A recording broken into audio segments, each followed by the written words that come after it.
मैंने श्रीमद् भागवत गीता तब तक नहीं पढ़ी थी जब तक मुझे यह ज्ञान नहीं हुआ कि हम सब एक आत्माएं हैं और यह जिंदगी हम आत्माओं के लिए एक इम्तिहान है। अपने अंदर से अपने सबसे अच्छे रूप को बाहर निकलने का, और भागवत गीता इस इम्तिहान को पास करने की एक सबसे अहम किताब है। भगवत गीता के कुल 18 अध्याय हैं और यह संस्कृत में परमात्मा द्वारा दी गई। समय के साथ संस्कृत भाषा रोजमर्रा की जिंदगी से निकल गई और यह ज्ञान मनुष्य से दूर हो गया। समय समय पर भगवत गीता के साधारण अक्षरों में अनुवाद किया गया। इसी कोशिश को आगे बढ़ाते हुए आने वाली आगे की वीडियो में भागवत गीता के कुछ अहम हिस्सों को अपने माता पिता के आशीर्वाद से एक आसान रूप में मैं अपने 12 बिलियन भाई बहनों के चरणों में समर्पित कर रहा हूं। यह ज्ञान परमात्मा ने भगवान कृष्ण के द्वारा सबसे बड़े धर्म युद्ध महाभारत की रणभूमि कुरुक्षेत्र में अर्जुन को कुछ 5000 साल पहले दिया। ये वह वक्त था जब धर्म का बार बार उल्लंघन हुआ। परमात्मा का डर मनुष्य से निकल गया। लालच की होड़ में भाई ने भाई को मारने की कोशिश, और यही नहीं, एक ब्याहता औरत को भरी सभा में अपने बड़ों के सामने अपमानित किया गया। इससे पहले के मनुष्य जाति धर्म युग से निकलकर पूर्ण रूप से कलयुग में जाति युद्ध की रणभूमि में युद्ध से कुछ पहले परमात्मा ने गीता भगवान कृष्ण के द्वारा मनुष्य जाति के कल्याण के लिए दी। ऐसे ही जैसे कभी तुरा मोचेस को, गोस्पल जीसस को और कुरान पोपट मोहम्मद को दी। गीता, बाइबल, कुरान, तुरा और गुरु ग्रंथ साहिब परमात्मा द्वारा दी गई किताबें हैं जो किसी एक धर्म के लिए नहीं बल्कि पूरी मनुष्य जाति के लिए है, पूरी इंसानियत के लिए है, सब आत्माओं के लिए है। क्योंकि यह आत्मा को परमात्मा के बारे में, उसकी सृष्टि के बारे में और सबसे अहम यौन कायदों के बारे में समझाती है, जिनका आत्मा को मनुष्य के रूप में हर हाल में पालन करना होगा, रक्षा करनी होगी। और इन्हीं कायदों की बुनियाद पे एक आत्मा को शरीर त्यागने के बाद परखा जाएगा और इस परीक्षा से पास होना हमेशा के लिए जन्म और मृत्यु से मुक्ति मिलेगी। परमात्मा भगवत गीता में कहते हैं कि मैं ही सबकी शुरुआत हूं। मैं शुरू से भी पहले था और सब खत्म होने के बाद भी रहूंगा। सब मुझ में है और मैं सब में हूं। जो भी तुम छू सकते हो, देख सकते हो, चख सकते हो या सुन सकते हो, वह सब में हूं। यह नदियां, पहाड़, सूरज, ग्रहण, चांद और सितारे सब मैंने बनाए हैं। मैंने ही भगवान, शैतान, राक्षस और इंसान को बनाया। मैं सर्वव्यापी हूं, सब में रहता हूं, सब में मैं हूं। मैं हूं, मैं ही हूं। मैं ही ब्रह्मा बन के सब बना हूं और रुद्रा बन के सब नष्ट कर दूंगा। मैं ही यह सृष्टि यूं ही बनाता और तोड़ता रहूंगा कि आत्माओं को मौके मिल सके इस जन्म और मृत्यु से एक दिन मोक्ष पाने को। हमेशा के लिए परमात्मा के साथ रहने को। भगवत गीता कहती है कि सबसे बड़ी परीक्षा के लिए परमात्मा ने प्रकृति का निर्माण 5 तत्व हवा, अग्नि, जल, पृथ्वी और ईथर से किया, जिन्हें हम छूके, चख के, सूंघ के, देख के समझ सकते हैं। और खुद परमात्मा इन 5 इंद्रियों की समझ से बाहर है। उन्हें आत्माएं इन इंद्रियों से नहीं जान सकती। आत्मा 5 इंद्रियों के साथ वैसे ही है जैसे एक लोहे का रोबोट जिसे अपने बनाने वाले का कोई पता नहीं। अर्जुन को भी परमात्मा का विराट रूप देखने के लिए भगवान कृष्ण ने दिव्य नेत्र दिए। भगवत गीता समझाती है कि आत्मा आजन्मी है, इसे कोई मार नहीं सकता, कोई जला नहीं सकता, काट नहीं सकता, लेकिन आत्मा को परमात्मा के साथ हमेशा रहने के लिए यह परीक्षा रूपी जीवन में बैठना ही पड़ेगा। इस परीक्षा के लिए परमात्मा से बिछुड़ के आत्मा को पृथ्वी पर किसी न किसी रूप में जन्म लेना पड़ता है और 88 करोड़ योनियों को जीने और भोगने के बाद एक आत्मा को मनुष्य का शरीर और दिमाग मिलता है। सबसे बड़ी मर्यादाओं की परीक्षा में बैठने के लिए हर मनुष्य को इस पूरी परीक्षा के दौरान तरह तरह की अच्छी और बुरी भावनाओं के चक्रव्यूह में अपने ही भाई बहन या मित्रों के साथ डाला जाता है, जिसमें हर आत्मा को अपने अंदर के तामसिक और राक्षसिक अवगुणों से निकल के सात्विक जीवन में प्रवेश करने के मौके मिलते हैं।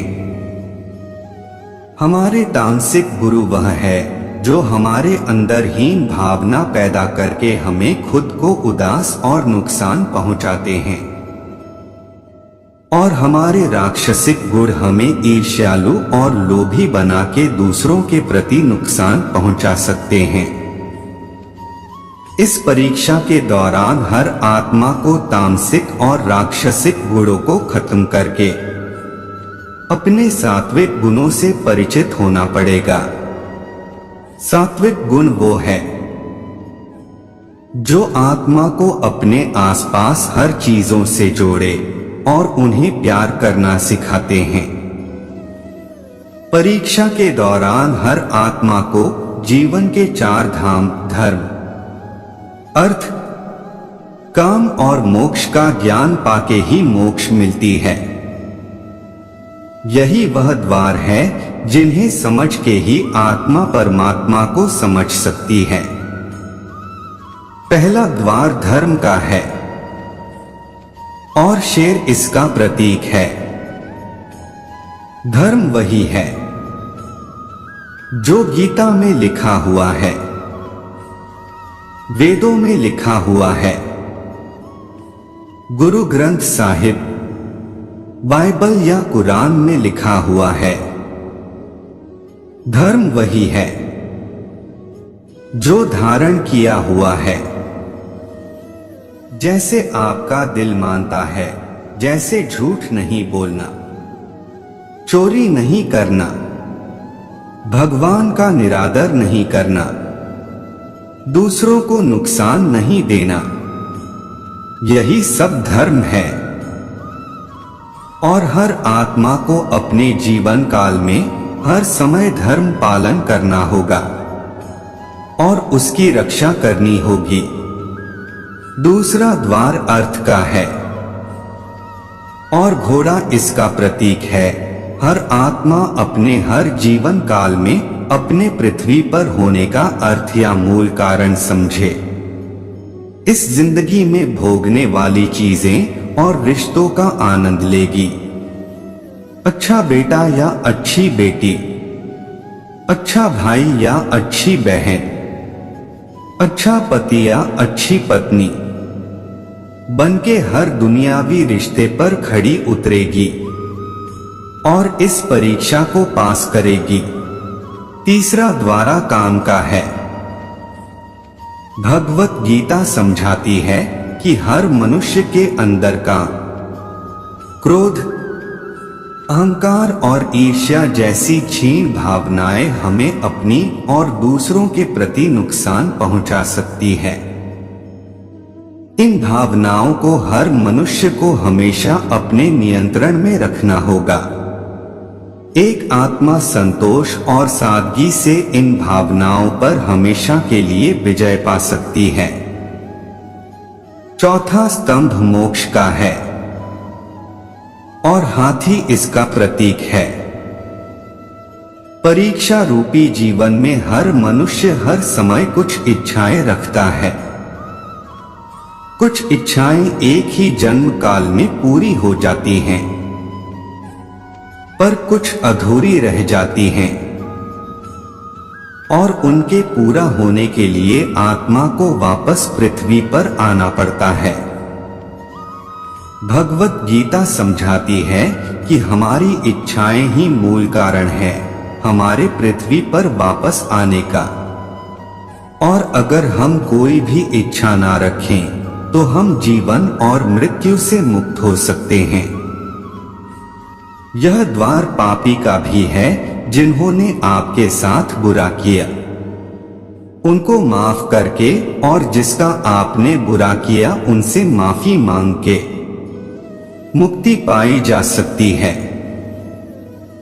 जब तक आत्माएं इन चारों दरवाजा धर्म, अर्थ, काम और मोक्ष को समझ नहीं लेती है, तब तक आत्मा को इस मनुष्य रूप में आना ही पड़ेगा। परीक्षा का वक्त खत्म होते ही आत्मा शरीर और अन्य सब वस्तुओं का त्याग कर देती है और जो भी इस संसार में रहकर बनाया वह किसी और का होगा और आत्मा अपने कर्मों के फैसले के लिए चली जाती है। आत्मा के अच्छे बुरे कर्मों का हिसाब होता है और अपने अच्छे कर्मों के लिए कुछ वक्त तक स्वर्ग और दुष्कर्मों के लिए नरक में चली जाती है। नरक में आत्मा के पापों के लिए अनुकूल सजाएं मिलती हैं और सजा खत्म होने के बाद आत्मा को फिर से एक नया शरीर और दिमाग मिलता है। इस परीक्षा में फिर से बैठने के लिए और हर परीक्षा में वही सब फिर दोहराया जाएगा। जिंदगी के चार स्तंभ धर्म, अर्थ, काम और मोक्ष को समझने के लिए हर जन्म में अपने 3 जन्मों के कर्मों के हिसाब से हर आत्मा को कभी अच्छे और कभी बुरे हालातों से गुजरना पड़ता है। लेकिन जब तक आत्मा परमात्मा के राज को नहीं समझ लेती वह मुक्ति नहीं पा सकती। भगवत गीता समझाती है कि मनुष्य अपने शरीर, दिमाग या दिल से भगवान को पा सकता है। शरीर द्वारा किए गए कर्मों के माध्यम से परमात्मा को पाने के योग्य कहते हैं। ऐसे कारण जो परमात्मा की इच्छा से हो और दूसरों की कल्याण के लिए हो, जैसे वाल्मीकि ने रामायण लिखी, श्रवण ने अपनी माता पिता सेवा की और 4 धाम की यात्रा करवाई, मदर टेरेसा ने अपने प्यार और सेवा के माध्यम से, और मैडम क्यूरी ने वैज्ञानिक खोज में अपने जीवन का बलिदान देके अपने कर्मों द्वारा परमात्मा को पाया। भागवत गीता समझाती है कि एक आत्मा अपने दिमाग से भी परमात्मा से योग लगा सकती है, इसे राजयोग कहते हैं। दिमाग या मस्तिष्क सब इंद्रियों का राजा है।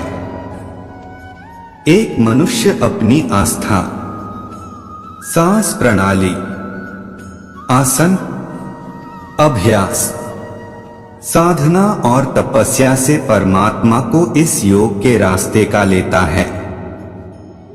इस योग को समझने के लिए हमें अपने अंदर की एनर्जी यानी चक्रा और कुंडलिनी को समझना पड़ेगा।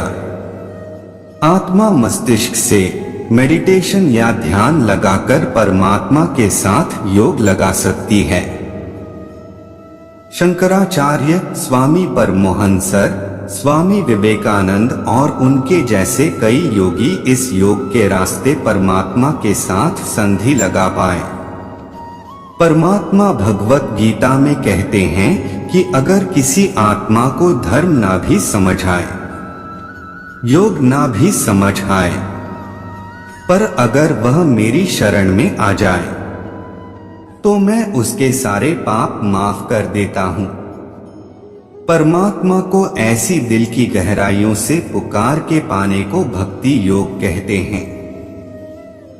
चैतन्य महाप्रभु, मीराबाई और भगवान हनुमान इस योग के सबसे बड़े उदाहरण हैं।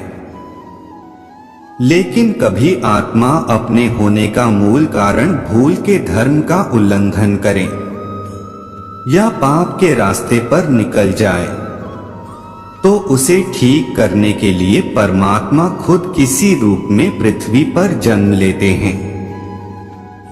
आइए श्री भगवत गीता, गुरु ग्रंथ साहिब, तुरा, बाइबल, कुरान या ऐसी किसी भी दी हुई किताब को पूरा पढ़ के इस जिंदगी की असली मायने समझे और परमात्मा के साथ योग लगाए। अगर आपने इसे पसंद किया तो इसे औरों को बांटिए ताकि सब आत्माएं अपने यहाँ होने का मूल रूप समझ सके और इस जन्म और मृत्यु से मुक्ति पाके हमेशा परमात्मा के साथ रह सके। दोस्तों, ये वीडियो यहीं समाप्त होती है। आशा करता हूं कि इस वीडियो से आपने बहुत कुछ सीखा होगा। मिलते हैं अगले श्री कृष्ण की वीडियो में। तब तक अपना ख्याल रखना। जय श्री कृष्ण।